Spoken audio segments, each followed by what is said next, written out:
Before you found your path in healing, what was happening in your life that made you start looking for something deeper? In 2011, we had the civil war in Egypt. We moved back to Lebanon in 2014, where life kept testing us. Our house was damaged, my father got injured, my sister broke her hips. In 2018, I lost my very close friend. In 2019, we knew that mom had cancer. Oh. On Instagram, some people comment that your practices are exorcism. Honestly, I don't respond because I found it more assuming than offensive. From your point of view today, what does it truly mean to be an iconic woman? Iconic woman is how she is connected to her essence. Welcome to Iconic Conversation, where women share their journeys, their growth, and the courage that makes them iconic. Let's dive in. Before we start, I want to mention that Yasmine is my personal healer. Usually, Iconic Conversation is in French, but I absolutely wanted her to come and share with us what she offers to people and how she has guided me in my own journey. This episode is also a chance to explore healing practices that many may not know and to understand their real impact. Today, I'm thrilled to welcome Yasmine Hodroj, founder of Space of Eunoia, a healing center where people reconnect with themselves, their energy, and the meaning of their lives. Trained as a project manager with a background in social sciences and psychology, Yasmine completely transformed her past to dedicate herself to helping others heal. Today, she will share her journey, her challenges, and the ways she helps people. Yasmine, I am very happy to have you with us today. How do you feel entering this conversation? I'm super excited to Thank you share for with coming. you. Yeah. Yasmine, before we dive into your journey, can you introduce yourself and tell us a little bit of who you are and what you do? My name is Yasmine Hodroj. I'm the founder of the Space of Eunoia. The Space of Eunoia is a healing center where we work on invisible layers of the person, on different layers of the person, so the person can reconnect to themselves in a very natural way.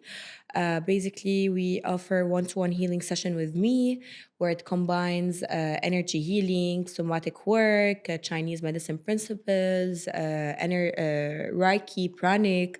I use sound healing. At the same time, we have a family and systemic constellation therapist. Oh, nice. Yes, where she works on the root cause or the traumas that we take from our families and lineage. We have a neuroholistic therapist where he works on the subconscious layer of the person. Can you tell us more about you? So basically, I was born and raised in Egypt. I'm fully Lebanese. Okay. We moved back to Lebanon in 2014 with my family. We moved back to Lebanon in 2014. And I moved back to Egypt in 2021, where I started my healing journey. Oh, interesting. Yes, and I moved back to Lebanon in 2023 when my mom passed away. So, yeah. Before you found your path in healing, what was happening in your life that made you start looking for something deeper, something that's truly called you? All right, so basically, my life wasn't easy. I grew in a loving family in a very healthy childhood, but the problems or the traumas was outer problems or outer traumas. In 2011, we had the civil war in Egypt, so this wasn't easy. Here started our traumas begin. Okay, so we moved back to Lebanon in 2014, where life kept testing us. We had the Iranian embassy explosion that was right in front of our house.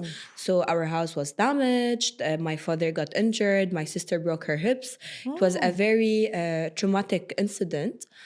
And after that, there were like minor things that were happening all around life. In 2018, I lost my very close friend. In 2019, we knew that mom had cancer. And this wasn't easy on us at all. And she passed away in 2023. So basically, I used to work as a project manager in NGOs all around Lebanon. I got the opportunity to be a project manager for the first institution in the Arab world that gives accreditation for the energy healing. So I moved there, yes. Then I moved to Egypt for work, and here started my journey in healing, where I started to see energy healing. I was working just as a project manager. There, I started healing, and my life started shifting. Absolutely. And from there, I decided I want to go deeper and I want to learn it. And I started working there as an energy healer. And when I moved to Lebanon, I opened Space of Eunoia. Many people listening may not know about healing practices. Can you explain what you actually do with your clients and what they experience? All right, so basically, I offer two services. The first service is that I will do one-to-one healing session. Basically, where I work on breathing therapy and somatic work, Chinese medicine, energy healing, two types of energy healing. I work in Reiki and pranic healing. I do sound frequency, so the session it's super intense. It's not easy, but it's I can relate. Yes, but it's a transformative session. Like from the very first time, you can see the difference. And the second service, what I do is I do space activation, where I work on the energy of the space, because I always give them an example. If you're wearing something that's not clean and you took a shower and you re-wore the clothes, then what's the point of it, you know? Yes, so right. space healing, it's super important. So you have a kind of holistic practices. Yes. That's nice. Internally and externally. Yes, right. Yeah. So on Instagram, some people comment that your practices are exorcism. How would you describe your approach and what you really offer? Honestly, I don't respond because I found it more assuming than offensive. So we live in a time where people actually comment on things they have never experienced, especially when someone didn't dive deep and worked on themselves. They might find it as haram, or it has nothing. It has nothing to do with their religion. Where basically it's completely the opposite. Right. When I entered energy healing, I became closer to my God. I became closer to my faith, because we are all connected. So basically, the fear happens from the unknown. You have to understand how we are created. So when you understand yourself, you understand your creator more deeply. Right, 100%. In my own experience, you helped me realize my feminine energy was very unbalanced. How do you identify these kinds of imbalances in people and why do they happen? Imbalances usually show up in the behaviors and the body. So feminine energy is linked today by to be connected to yourself. Women today are stuck in survival mode, which means giving, fixing, putting everything together. So this disconnects them from their own essence, which is softness. Feminine energy isn't weakness, it's presence. So when you are disconnected from yourself or from this essence, the body speaks out. But can you explain more about how you work to balance this side? All right, so basically, by releasing all the stored or suppressed emotions inside your body, by breathing, Okay. we can also by energy healing, where we balance the chakras, we cleanse the chakras out. So it's mainly about releasing what's suppressed inside of you. For those unfamiliar, how would you explain logotherapy in a way that resonates with the heart, not just the mind? Okay, so basically, logotherapy is a reminder for us that when life is not easy or when life is not okay, we can still find our purpose and meaning. Because purpose and meaning doesn't need a great situation to create it, you know, like you can create it anytime. And the good thing about logotherapy is that you experience a human as three dimensions, not only mind. It's a mind, body, spirit thing, mind, psychic, spirit thing. So yeah. And what are the most common inner blocks you see in your clients and how do they show up in daily life? I can tell you the most one is fear of trusting, fear of the unknown, fear from be disappointed, fear from losing. So basically, fear, it's a huge issue in everyone's life.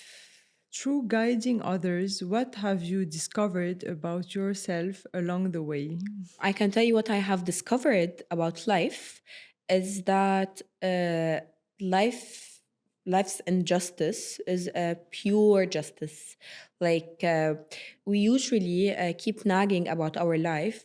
We don't see the thing that the things that we have. We usually look at the empty cup of our life. You know, Right. like for example, I might have something you wished for, you have something that I wish for, and vice versa. So it's important to be grateful. To be It's grateful. important, yes. Akid.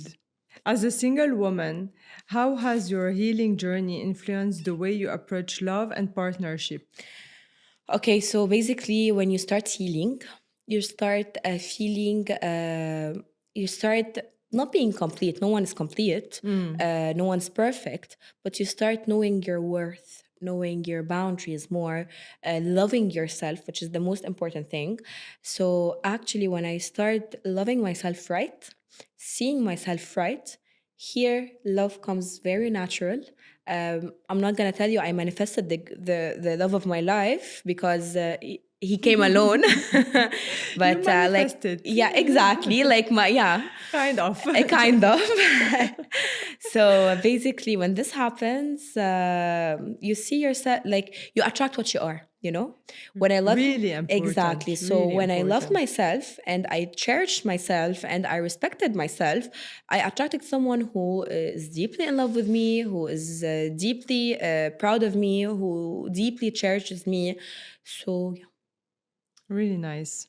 Was there ever a moment you almost gave up, and what made you continue? So basically, self-sabotaging is like an alarm to your body. When you start going or raising up in life, you have this alarm like trying to protect you. So Okay. self-sabotaging is like the ones that I have faced, like you're not doing well, no, this is not true, blah blah blah, all of I these think stuff. everyone, Exactly, yeah. everyone. So when you actually understand them, you understand that these are emotions, these are alarms from the body trying to protect you. Here, like you relax, okay, let it be, and then you move forward very naturally. What made me keep moving is the feedbacks that I get from the people, how I am transforming people's life. Nice. So I think this is more than enough. More than enough, Yeah. yes. You're currently creating a business activation program for corporates and leaders. Can you tell us more about it? I recently created this program for businesses, for entrepreneurs who usually see like they are working so hard, but things is not coming back, you know, because energy is the most important thing in life. Energy is the invisible strategy, you can say. So basically, what I do is that I work on the company, I work on the space, I work on the people, and I work on the founder. So we can release any blockage they may have. We can create more abundant life. Very interesting. Yeah, Very interesting. And I think many people will need this. true. From your point of view today, what does it truly mean to be an iconic woman? Basically, iconic woman is not about how loud she is or how tough she is or how strong she is. Iconic woman is how she is connected to her essence, because a woman is super important in life. Like she can be whatever she wants to be. She can be the best mother, the best wife, the best doctor, the best anything, you know. So the woman, when she is connected to her feminine energy, she doesn't need to compete, she doesn't need to trying to prove herself, because she is simply a woman. It's very beautiful. Yeah. Yasmine, thank you for your honesty, your depth, and the space you hold, both in your work and in your being. Your journey reminds us that healing isn't about fixing ourselves, it's about remembering who we truly are beneath the challenges. Space of Eunoia is not just a place, it's an invitation to come home to ourselves. Thank you for sharing this moment and Thank for you. the impact you create every day. Thank you. Thank you so much. Thank you.